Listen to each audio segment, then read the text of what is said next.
regarding local government. I mean, we in Hastings, I think in 2010, when the new government, this awful government we've got now, took over, we had unprecedented cuts, absolutely. In Hastings and St Leonard's is well known as a, housing a lot of vulnerable people with high levels of deprivation in a lot of our areas, and we had a lot of regeneration. And for me, personally, politically, having to make those cuts, it was horrendous, really. And I think I'm probably right in saying around in 1998 there were probably around 500 posts in the Hastings Borough Council, and it must be around, well, certainly 100 posts lost in the last 5 years, easily. So I think, to campaign, and I think in the Labour Party locally we would be campaigning certainly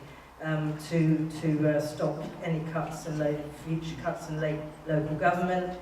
Obviously, I was just going to say in response to the health issue from Mike, someone sitting in this room actually told me that they went to their GP and had to be referred to a physiotherapist for a problem that they had, which was fine. Then they got a letter saying, "Thank you for choosing Virgin Healthcare." Yeah.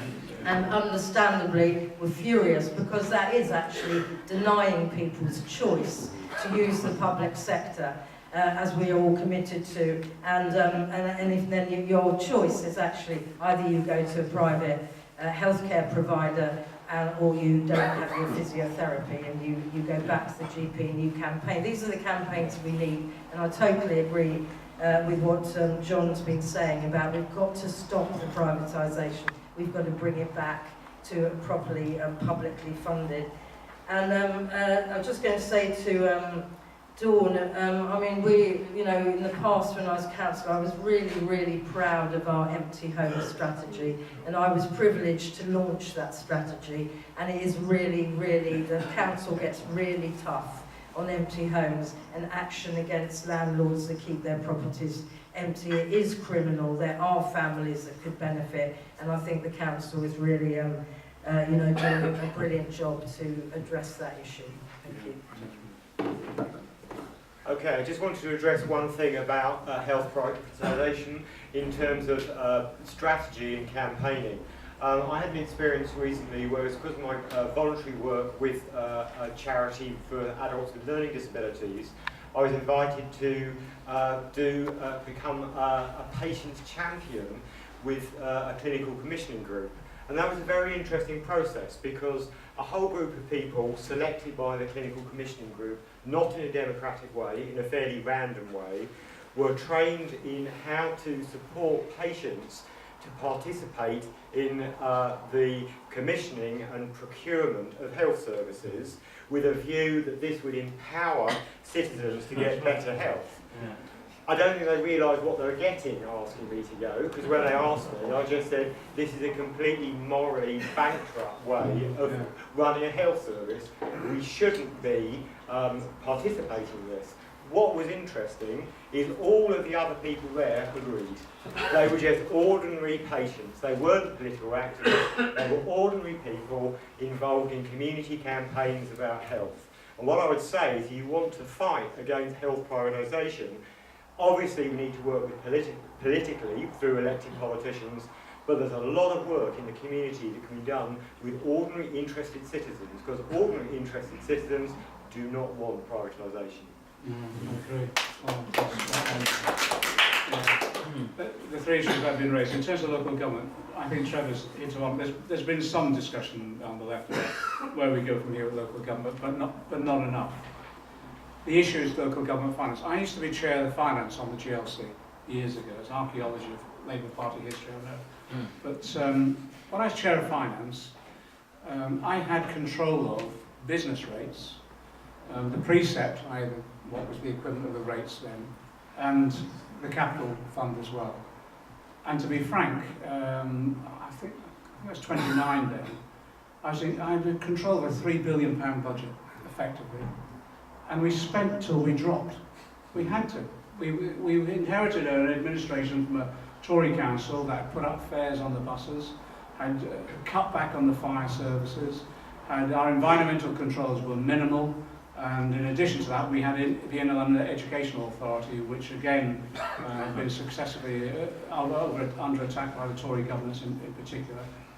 And we had a planning regime which I thought was not only just reactive, but in some ways some of the decisions were bizarre to justify, let's put it that way. When we took over, we used the resources available to us to redistribute wealth across London, reduce fares, and the increase in passengership on London buses is still going up even to this day, because no one can politically reduce the fares anymore, increase the fares anymore. But in addition to that, we extended free travel for pensioners, we reinvested in our environmental services, the fire service and all the rest of it, and we made Elliott a jewel in the crown of education in many respects. And as a result of that, we were extremely popular. That's why Thatcher abolished us. That's why she abolished us, because we were a centre of resistance against Thatcherism all through that period. And we demonstrated popular socialist policies would work. That's why they abolished us. I think in local government we've got to argue for a number of things, and I agree with you. I'm worried about the Ed Balls constraints on the dialogue so far. One is autonomy again, so that you can control your own local income, you control your own local council tax levels. I'd like to see business rates coming back into full control of local authorities, so that you're able to levy on businesses as well and make sure that they make their contributions. But in addition to that, I think we should be as ruthless as the Tories in the settlement distribution. What they've done is they've taken from the poorest areas and given it to some of the most wealthy in the country. And it has been an absolute scandal. If that had been a Labour government doing that in the past, you would have had Daily Mail headlines right the way across the piece, daylight robbery, abuse of power and all political manipulation of the system. We've got to be equally ruthless, quite honestly, and take back some of that we've got. We can't allow either the continuation of any form of cap controls as well. If you've got needs within your area and you want to borrow to enable that to tackle those needs, I think local authorities should have the right to do that. The other issue as well, can I just say, I think we need an open debate about land valuation tax within the party. That's one of the issues that's come up time and time again. We've got to be able to stop speculators buying land, sitting on it, and then reaping the rewards after we put public investment in, like new railway lines and all the rest of it. We've got to introduce a land valuation tax in which the community gains those benefits, not the speculators. So there's a whole agenda in local government that's coming through from the... In terms of health, let me just say this. We've always argued on the left for the management of health and care together. We've argued that for years, but we've argued it on the basis of the community representation through local government, worker representation and patient representation. And that's the structure I think we should go for. The health authorities were moving in that direction. What we now have, I don't know what your CCG is, like you've mentioned it, my CCG is controlled by a small clique of doctors. The chair of the CCG is a guy called Dr. Ian Goodman. He was in the newspapers about a year ago. He's the guy who set up Harmony with 4 of his partners, and after out-of-hours call service, they sold it and made £2 million each. They're actually, one of the reasons I've been a bit late this morning is last night and early this morning I was having meetings with patients because a doctor in my area has decided to retire and sell the land for housing development, because that's the way he'll make the most money, and they're closing down surgery with 5,000 patients losing their local surgery. And we're trying to find an alternative within the space of 3 months. It's an absolute nightmare. But they operate like small businessmen. It's unbelievable.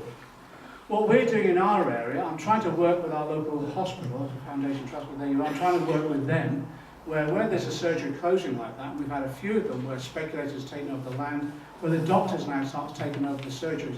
The hospital does, and the doctors are directly employed by the hospital itself. Until we get to a directly employed doctor service, we'll always be in the hands of these doctors who, quite honestly, operate for profit rather than in the interest of the patients themselves. What was mentioned about the system here in terms of I think it's fantastic. I just congratulate the local councillors who developed that scheme. I think we need to make it compulsory.